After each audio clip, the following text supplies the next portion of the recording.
आइए उधारी चुका दें।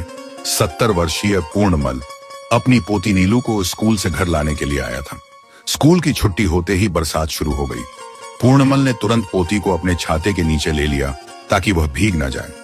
अचानक पूर्णमल ने देखा एक सूटेड बूटेड अधेड़ सज्जन स्कूल से बाहर भीगते हुए निकला। पूर्णमल ने शिष्टाचारवश उस अनजान व्यक्ति को भी अपने छाते के नीचे ले लिया। वह व्यक्ति ठिठकता हुआ रुक गया, फिर गौर से पूर्णमल और उसकी पोती को देखते हुए बोला, थैंक यू, थोड़ा जल्दी में था इसलिए गाड़ी से अपनी छतरी निकालना भूल गया था। पूर्णमल बोला, कोई बात नहीं बेटा, मैं तुम्हें तुम्हारी गाड़ी तक छोड़ देता हूं। उस सज्जन व्यक्ति ने देखा पूर्णमल ने छाता उसकी तरफ ज्यादा झुका दिया था, इस कारण पूर्णमल का आधा शरीर भीग रहा था। यह देखकर सज्जन की आंखें सजल हो गईं। उसे याद आया बचपन में उसके दादाजी भी ऐसा ही करते थे, खुद भीग जाते थे मगर उस पर पानी की एक बूंद भी नहीं गिरने देते थे। वह सज्जन व्यक्ति बोला, बाबा आप छाते को सीधा रखिए, अगर सारा मेरे ऊपर कर देंगे तो आप भीग जाओगे। पूर्णमल बोला, बेटा चिंता मत करो, मेरा घर पास ही है, जाते ही कपड़े बदल लूंगा, मगर तुम्हें तो गाड़ी के अंदर बैठना है, अगर भीगे हुए गाड़ी में बैठोगे तो गाड़ी खराब हो जाएगी। वह व्यक्ति चुपचाप चलता रहा। गाड़ी स्कूल कैंपस से काफी दूर खड़ी थी, इस कारण उन्हें धीरे धीरे चलते हुए काफी वक्त लग गया। उस सज्जन व्यक्ति ने गाड़ी में बैठने के बाद पूर्णमल को भरी आंखों से हाथ जोड़कर धन्यवाद कहा और चला गया। इस घटना के 6 महीने बाद एक रात पूर्णमल की पोती की तबीयत खराब हो गई। जब उसका बेटा नीलू को लेकर हॉस्पिटल जा रहा था तब पूर्णमल भी उसके साथ चल पड़ा। पोती में मन ज्यादा होने के कारण वह घर पर नहीं रह सका।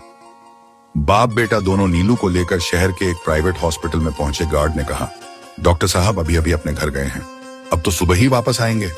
पूर्णमल और उसका बेटा नीलू को दूसरे हॉस्पिटल में ले जाने के लिए उस हॉस्पिटल से बाहर निकल ही रहे थे कि गार्ड दौड़ता हुआ वापस आया और बोला, बड़े डॉक्टर साहब का फोन आया है, आप 10 मिनट इंतजार कीजिए, वे अभी आ रहे हैं। पूर्णमल के बेटे ने गार्ड से पूछा, बड़े डॉक्टर साहब कौन? गार्ड बोला, बड़े डॉक्टर साहब इस हॉस्पिटल के मालिक हैं, उन्होंने घर से आपको सीसीटीवी कैमरे में देख लिया है, शायद आपको पहचानते हैं इसीलिए इतनी रात को आ रहे हैं। पूर्णमल के बेटे ने हॉस्पिटल के मालिक का नाम पूछा। अनूप कुमार। गार्ड ने बताया। दोनों बाप बेटे एक दूसरे का मुंह देखने लगे। उनके चेहरे से साफ जाहिर था कि इस नाम के किसी भी व्यक्ति को वे नहीं जानते थे। मगर 10 मिनट बाद 45 साल का हॉस्पिटल का मालिक जब उनके सामने आया तब भी दोनों उसे नहीं पहचान पाए। डॉक्टर अनूप कुमार ने आते ही नीलू को संभाल लिया, दवा दी, इंजेक्शन लगाए, 2-3 जांच भी की। 2 घंटे के ट्रीटमेंट के बाद नीलू का पेट दर्द कम हो गया, वह नॉर्मल हो गई।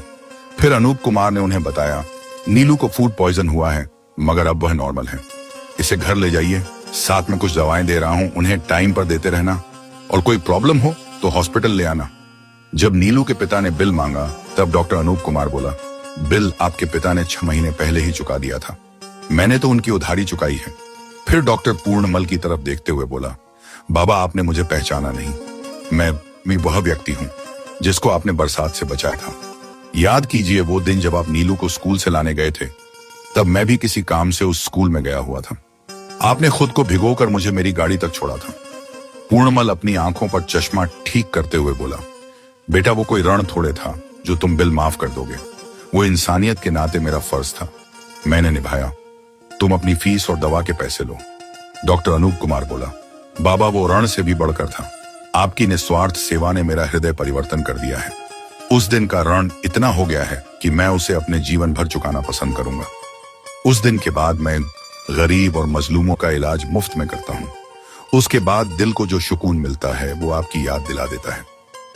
देखिए ना, आपकी छवि मेरे दिल में इस तरह बैठ चुकी है कि सीसीटीवी पर एक नजर पड़ते ही मैंने आपको पहचान लिया और दौड़ा हुआ यहां आ गया। पूर्णमल आश्चर्य से उस शख्स को देख रहा था जिसे कुछ मिनट छाते का सहारा दिया था और वो हमेशा के लिए उसका ऋणी हो गया था।